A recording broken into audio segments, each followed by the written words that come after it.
The year was 1960.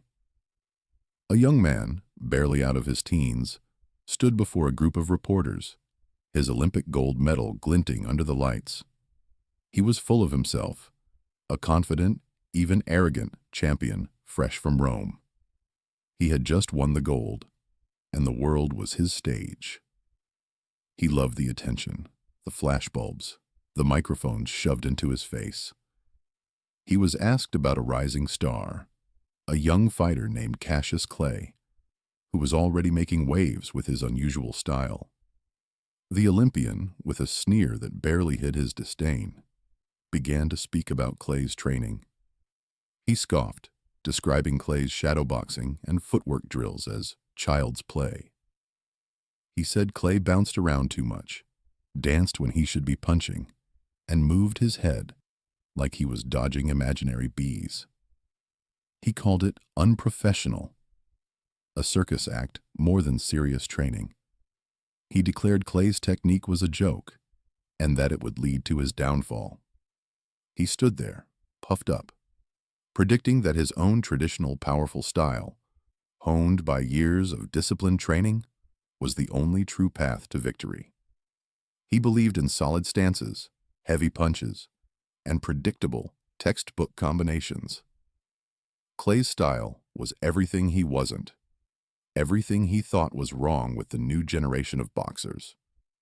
He finished his little speech with a triumphant grin, basking in the glow of his own perceived wisdom.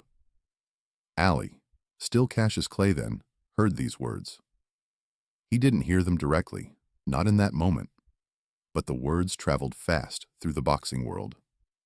When he did hear them, he didn't lash out. There was no anger, no shouting, no public retort. Instead, a quiet, almost imperceptible nod, a flicker of something in his eyes, a thought taking root. He said nothing, simply turned and walked away from the cameras, leaving the Olympian to enjoy his moment of perceived victory. The cameras kept flashing, capturing the Olympian's smug expression, unaware that his words had just sparked something far greater than he could imagine. The Olympian's words spread like wildfire. They created a buzz in the boxing world, a clear line drawn between the old guard and this new, flashy challenger. Everyone was talking about it.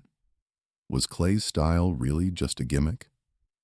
Was he destined to fall, just as the Olympian predicted? The next time Clay was seen in training, there was a subtle shift. The intensity was there before, but now it was different.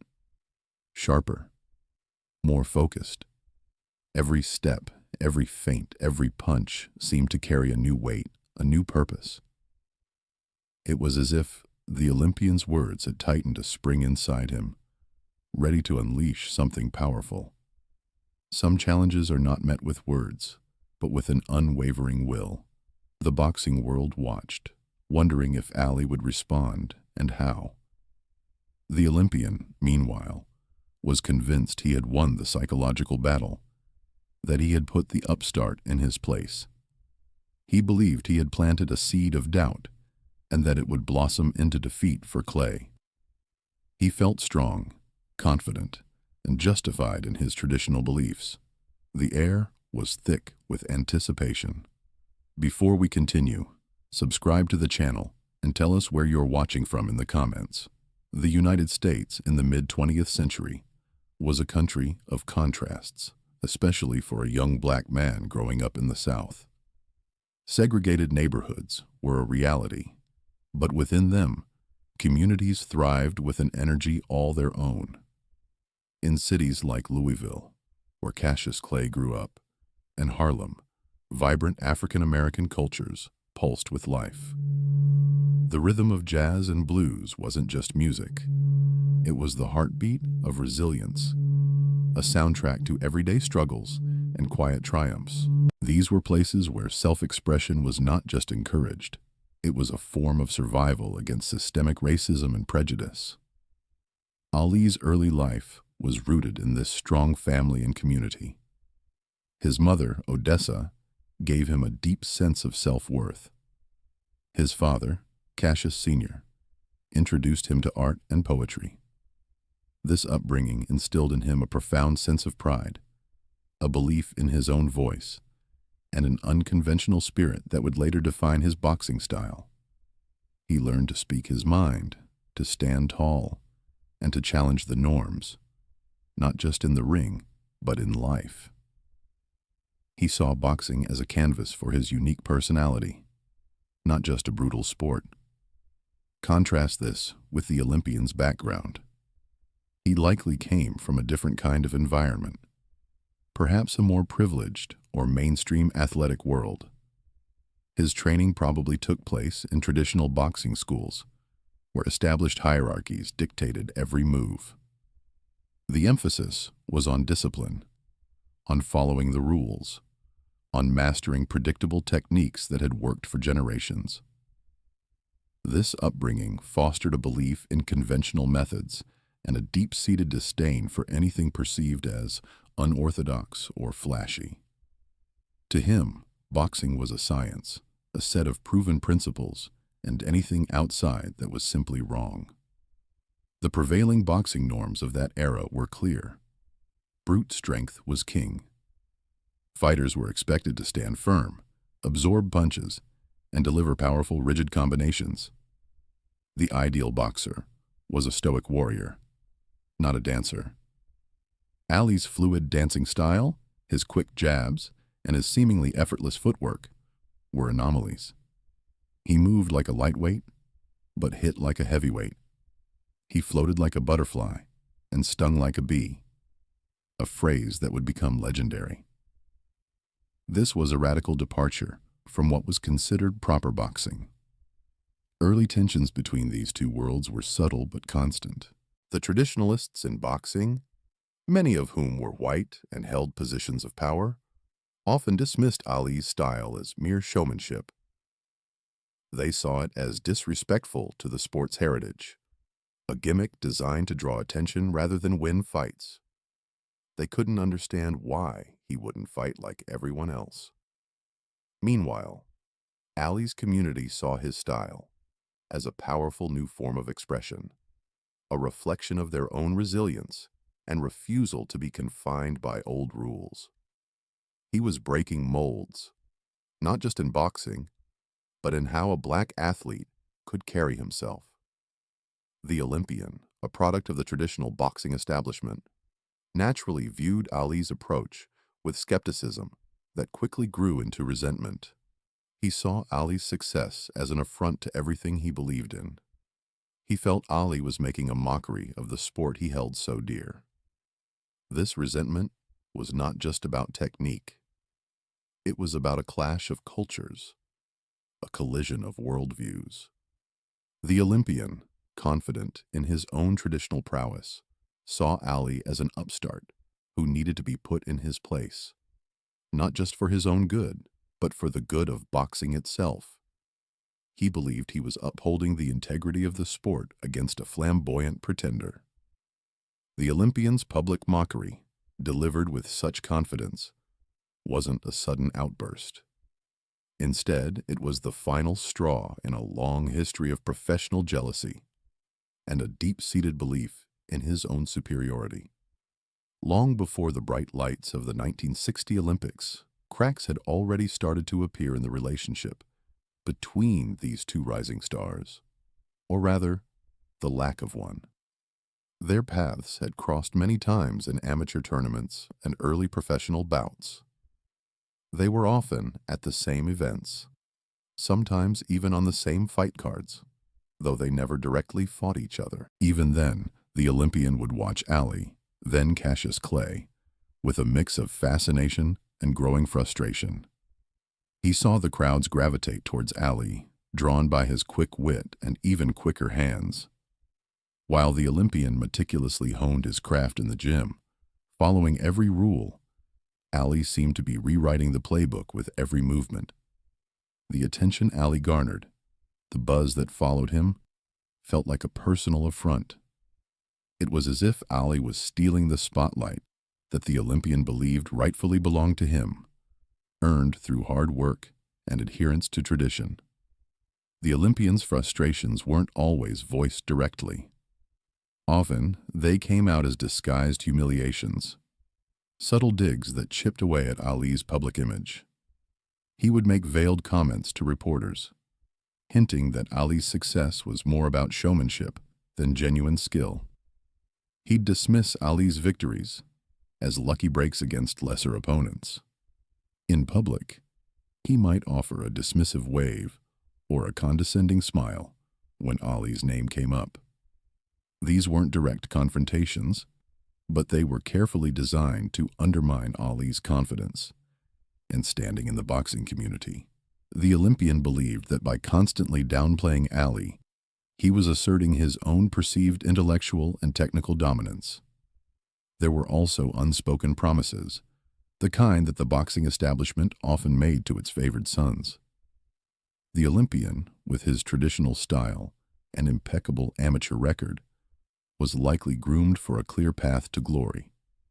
He was the kind of boxer the old guard understood, the kind they wanted to see succeed.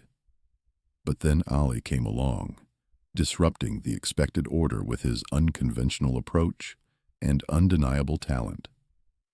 This felt like a betrayal to the Olympian, a broken promise from the very system he trusted. It fueled his resentment, making him see Ali not just as a rival, but as a disruptive force that threatened his own carefully planned future. The Olympian's behavior was never overtly malicious in a violent sense, but it demonstrated a consistent pattern of disrespect and dismissal. He didn't just question Ali's boxing philosophy, he questioned Ali's character. As Ali's spiritual journey began, embracing Islam and changing his name, the Olympian would often use it as another point of ridicule. He'd make snide remarks about Ali's evolving public persona, implying it was all an act, another way to draw attention rather than focus on the real sport of boxing. He couldn't grasp the depth of Ali's convictions, seeing them only as another example of his unprofessionalism. This cumulative wear and tear on their non-relationship meant that the mocking statement in Part 1 wasn't an isolated incident.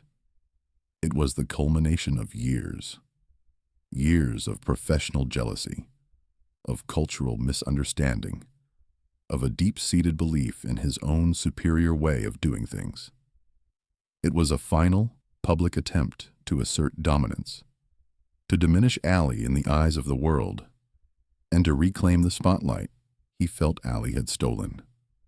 The Olympian genuinely believed he was doing the boxing world a favor, exposing what he saw as a charlatan. He saw himself as the guardian of boxing's traditions, and Ali as the ultimate threat to those traditions. The tensions surrounding Ali's career, especially his interactions with the Olympian, intensified dramatically after that public mockery. The media, always hungry for a story, latched onto the narrative of traditional versus unorthodox. Every move Ali made was now under a microscope. His unconventional training methods, once just quirks, became talking points. Some reporters ridiculed them, calling them childish, just as the Olympian had. Others, a smaller but growing number, saw them as innovative, a breath of fresh air in a sport that had become predictable. The boxing world became a stage for this clash of philosophies, with Ali and the Olympian as its reluctant, or perhaps eager, protagonists. Ali faced immense pressure from all sides. Traditional boxing figures, the old guard who believed in rigid stances and brute force, urged him to conform. They saw his fluid dancing style as showmanship, not serious boxing. Some even suggested he abandon his pretty boy antics if he wanted to be taken seriously. His own trainers, initially skeptical of some of his methods, now found themselves under immense pressure to deliver results. They had to prove that Ali's way was not just valid, but superior. The Olympians' camp, on the other hand, reveled in their perceived psychological advantage. They used the media to amplify their traditionalist message, presenting their man as the true embodiment of boxing's enduring values, and Ali as a fleeting novelty. The boxing community itself became deeply divided. Fighters, managers, promoters, and even the fans took sides, sometimes silently, sometimes very loudly. Some saw Ali as a revolutionary, a much-needed change agent who was bringing excitement back to the sport. They admired his confidence, his charisma, his willingness to challenge the status quo. Others viewed him as an arrogant upstart, a disrespecter of traditions who cared more about headlines than technique. The Olympian, by positioning himself against Ali, became a champion for this latter group. He represented the established order, the familiar, the safe. He became their voice, articulating their fears that Ali was somehow diluting the purity of boxing. Despite his outward confidence, his poetic pronouncements, and his undeniable swagger, Ali felt the immense weight of expectation and ridicule, the constant criticism, the doubts, the subtle digs. They all took their toll. But instead of breaking him, this pressure forged an iron will. He channeled every ounce of that emotional strain, every bit of frustration into his training. He pushed himself beyond physical limits, transforming the negativity into fuel. The narrative of his training sessions changed. Solitary runs in the humid Miami air became a metaphor for his internal struggle. The relentless pounding of the heavy bag in dimly lit gyms echoed the blows he was absorbing from critics. The sweat that poured from him, the sheer physical struggle, reflected the internal battle he was fighting. He was no longer just training to win a fight, he was training to prove a point. The atmosphere surrounding him was thick with anticipation. It wasn't just about the next opponent, it was about an impending showdown, not just in the ring, but for the soul of boxing itself. He knew he had to deliver, not just for himself, but for everyone who believed in his unconventional path. The world was watching, waiting to see if the pretty boy could truly dance and sting, or if tradition would ultimately prevail. The moment everyone was waiting for finally arrived. A major boxing match was announced, not directly between Ali and the Olympian, but a fight that felt just as significant. Ali was scheduled to face Sonny Liston, a formidable opponent, a man who many saw as the embodiment of the traditional, brutal power that the boxing establishment revered.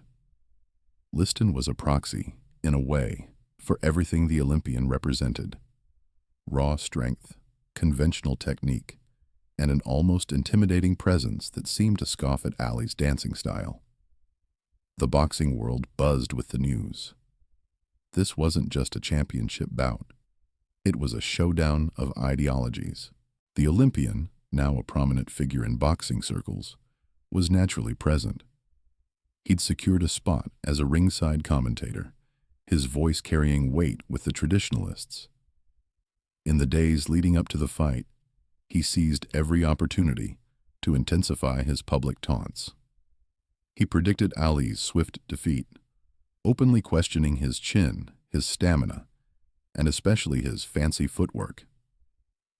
He'd even gone so far as to stage a public demonstration before a group of eager reporters, showcasing what he called proper boxing technique. Rigid stance, powerful hooks, slow, deliberate movements. He moved like a tank, directly contrasting Ali's agile, almost balletic style, making sure to highlight how Ali's approach was unprofessional and bound to fail against a true powerhouse like Liston. His words were designed to chip away at Ali's confidence, to plant seeds of doubt in the minds of anyone listening. Ali, for his part, absorbed it all. He listened to the sneers, the predictions of his downfall, the constant belittling of his unique approach. But during the fight itself, pushed to his absolute limit by Liston's relentless pressure, something shifted within him. In the early rounds, Liston was a beast, seemingly unstoppable.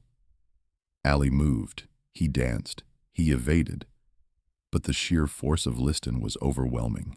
There was a moment in the third round, after taking a particularly heavy blow, where Ali felt a profound clarity. The Olympian's words, intended to break him, to make him question his entire being, had instead forged an unyielding resolve. He realized that his unique style, the very thing they mocked, was not a weakness. It was his greatest strength.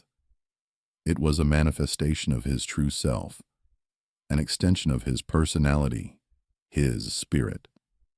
To abandon it would be to abandon who he was. Then, in the fourth round, it happened.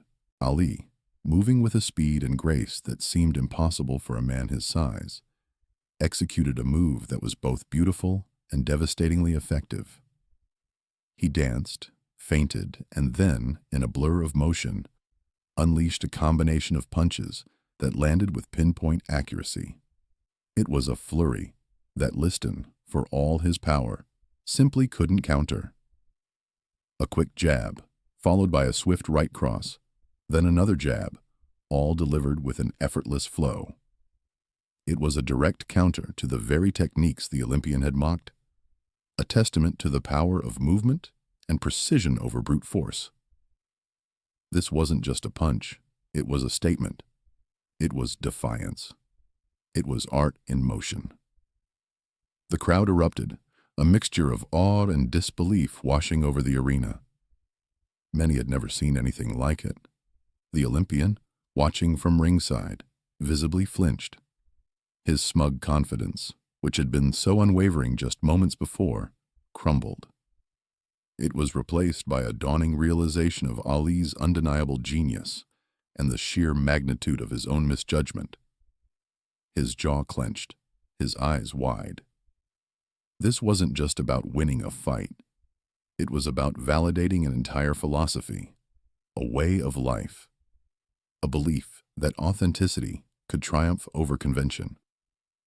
The shift in the atmosphere was palpable. The world was watching a revolution unfold. Ali won the fight decisively, not just by points, but by completely dismantling his opponent. He showcased unparalleled skill and grace, leaving the boxing world stunned. The outcome was clear, a victory that resonated far beyond the ring. Other boxers, who had initially been skeptical, now offered grudging respect or outright admiration.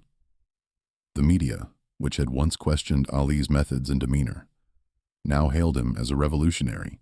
Even some traditionalists, though struggling to reconcile his success with their ingrained beliefs, couldn't deny the sheer brilliance they had witnessed. For the Olympian, the consequence promised in Part 1 now fully manifested. His public mockery of Ali, his dismissive words, now haunted him. His credibility as a boxing analyst and authority figure was severely damaged. Reporters and pundits replayed his past statements, highlighting his profound misjudgment. He experienced a significant moral and social fall, his reputation tarnished by his short-sightedness and arrogance. The man, who had once stood so tall, so confident in his traditional views, now found himself overshadowed by the very person he had tried to diminish. His words, meant to tear Ali down, had instead become a monument to his own narrow-mindedness. Ali, now truly the greatest, experienced not just a professional victory, but a deep emotional triumph. He had proven his detractors wrong, not through anger or retaliation, but through the sheer brilliance of his art. He had validated his unique path and inspired countless others. His confidence, always present, now radiated with an undeniable truth. He had shown the world that authenticity and self-belief could overcome any challenge, any criticism. He often reflected on that journey, from being a mocked outsider to an undisputed champion. He thought about the early days, the sneers, the whispers behind his back, the constant pressure to conform. He remembered the feeling of being misunderstood, of having his unconventional training methods dismissed as mere showmanship. But through it all, he had held onto his vision. He understood that the very attempts to diminish him had ultimately fueled his ascent. Every doubt cast upon him became another reason to push harder, to train with more intensity, to believe in himself even more fiercely. He realized that his unique style wasn't just about winning fights. It was about challenging conventions, about showing the world that there was more than one way to achieve greatness. It was about standing firm in his convictions, even when the tide of public opinion was against him. His success was a testament to the power of self-belief, the importance of staying true to one's vision despite criticism.